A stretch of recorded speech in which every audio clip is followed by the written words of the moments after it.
What is the best matcha in the world? I have an answer to that. It's this. Well, almost. See, the tea that I'm holding right here in my hands is an unground matcha known as tencha. And this came from the same farmer and the same field that won first place in this year's national tea competition. The material that was submitted through the competition was known as competition grade.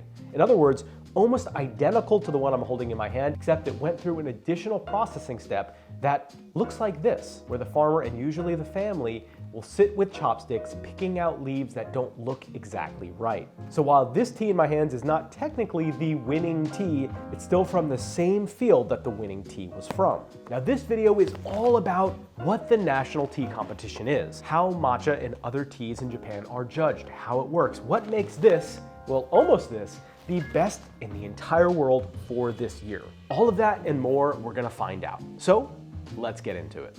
Ooika. 引き立ての抹茶をアメリカで This is Mark from the future. Can you tell that my hair has grown? I've decided to break this video into 2 videos, so if you want to see part 2 about the Japanese national tea competition, be sure to subscribe so when I upload it, you can check it out. And if it's already up, you can check the video by clicking up here. Frankly, there's just way too much stuff to talk about in one video. Let's get back to it. What is the national tea competition? Simply put, this is the largest and most important competition in all of Japanese tea, including matcha, that's held every year for, so far, 77 years. The competition is broken down into 8 divisions, over 7 different types of Japanese tea. The individual farmer who has the best tea in each of their divisions, all 8 of them, gets the Minister Award. It's a big deal. How did the national tea competition start? The competition began in 1947 and it was put together by the National Federation of Tea Producers. This year was a special year because the 600th anniversary of tea from one of the regions that produce tea in Japan, Yame. To celebrate this, the tea competition this year was held in Yame, which is really kind of exciting and interesting. And that's the first note about the tea competition, is that it moves to different parts of Japan every year. We'll touch more on that soon.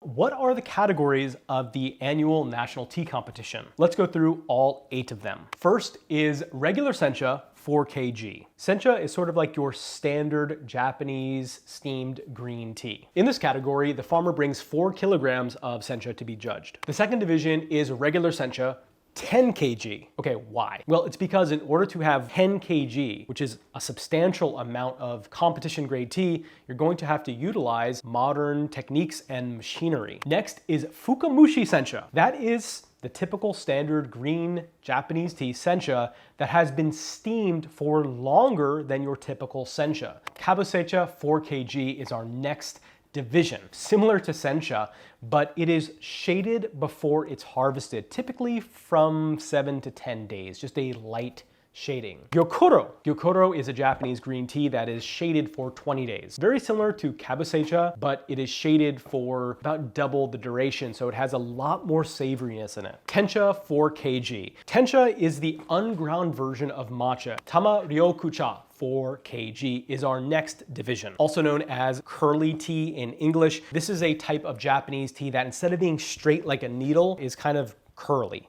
like little curls. Kama iricha 4 kg is our final division. This is a type of Japanese green tea that is wok fried, similar to how many Chinese green teas are wok fried. You've probably noticed 4 kg is the standard. Why? That's such a seemingly random number. Because in the old days, they had a different measuring system for weight, and the standard measuring system was called an ikan. 1 ikan was the same as 400 grams of weight today. So if you wanted to do an even, neat, and nice 10 ikan, well, that would be 4 kg. When matcha is judged, or I should say tencha, which is the unground version of matcha, they're doing it in a way to look for the negatives. In fact, the matcha starts with a perfect score of 200 points, and then points are deducted from the score when they find problems with it. There are 2 reasons for this. First off, it removes the effort and the skill of the person brewing the tea. So the idea here is if we brew all of the teas equally bad, then there's no chance for the influence of the tea master to get into the tea. Now, the second reason is a little bit more interesting to me. It's a little bit more metaphorical. Let's say that you meet someone new and you want to get a sense of who they are. The best way to do that is to not watch them when everything is going their way. It's actually to watch them when they're under pressure, when things aren't going right. When we brew tea under really harsh conditions, under pressure, we allow the actual character of the tea to present itself. Again, just like a person. We have two main categories of judgment. One is external characteristics, and the second is internal characteristics. Just what the dry tea leaves look like, the color of the wet leaf. Internal characteristics include kaori, which is the aroma of the tea, taste, and finally, color of the tea liquid. So when we steep our tencha, we have liquid in the bowl that remains, and the color of that bowl is something we judge. The color, the look, the shape of the dry leaf, the appearance, is the most important factor, but it only has a maximum score of 40 points, while other things that I told you are less important, like the aroma and taste, have a maximum of 65 points. How does that work? When they judge the competition, they put it in brackets. You can think about how if you have a normal, fighting competition, you have two people fight and they move into the next bracket. Well, same thing here. So the teas are broken up in brackets based on their appearance. Once they're in their bracket, that's it. So if you have a tea that has a high appearance, so it's in the first bracket, another tea that has a lower point score is in the second bracket, but it doesn't matter if it gets higher scores in the other categories, it will never jump to the higher bracket. That's just how it is. The appearance is always the most important consideration when it comes to judging tea at the national tea competition. Let's brew up some tencha right now and go through the judging process, and I'll tell you some of the things that they're looking for when they're judging tea.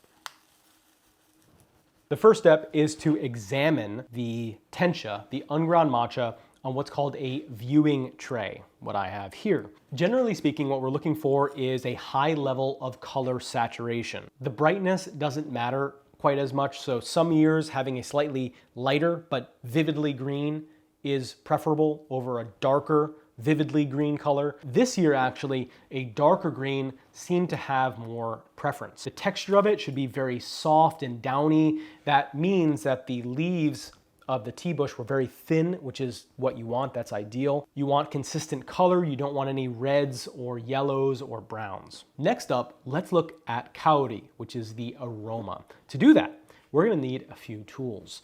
We're gonna use what's called a judging bowl, which is a bowl for judging tea, and what's called a net cup. So we're gonna put in 3 grams of tencha, which is unground matcha, into our net cup. Then we're gonna take boiling water and pour it on our leaves. Normally, you would never do this with green tea. You never put boiling water on it. But again, we're looking for the flaws in the tea. So now that I put the boiling water in, we're going to wait 5 minutes. This, which is called a net scoop. We can scoop out the tea leaf and smell it and have the water drain out so we don't make a giant mess. Put our net scoop in.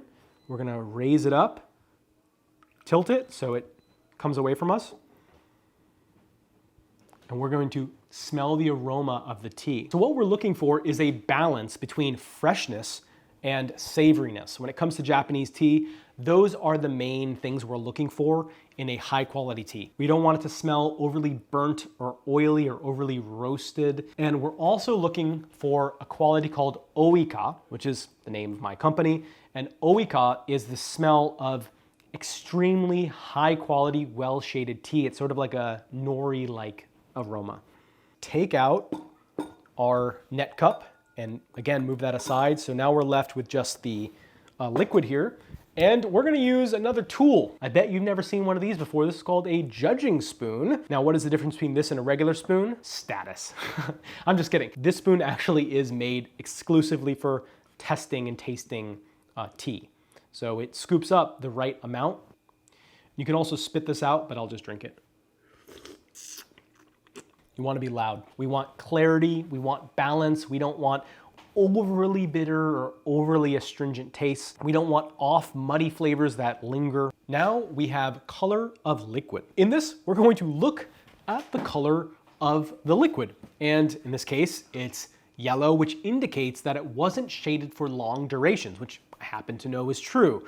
What we're looking for in a high quality tencha is the appearance of a blue color. And in fact, the kanji, the character of this category of judgment, has blue in it. Warm tones like oranges and reds are definitely not what we want because that indicates that the tea has oxidized. It's leaning almost more towards an oolong and not a green tea. We have the last category that is only for matcha. This is the color of the wet leaf. The color of it, this indicates what the color of the matcha will be when I grind it into a powder after milling it. High levels of saturation, we don't want yellow. Yeah, so now we can give it points for the color of the wet tea leaf. So that is it for part 1, learning about the national tea competition in Japan, the most important competition when it comes to Japanese tea, especially matcha. I hope that you enjoyed this video. If you did, be sure to subscribe, like, and follow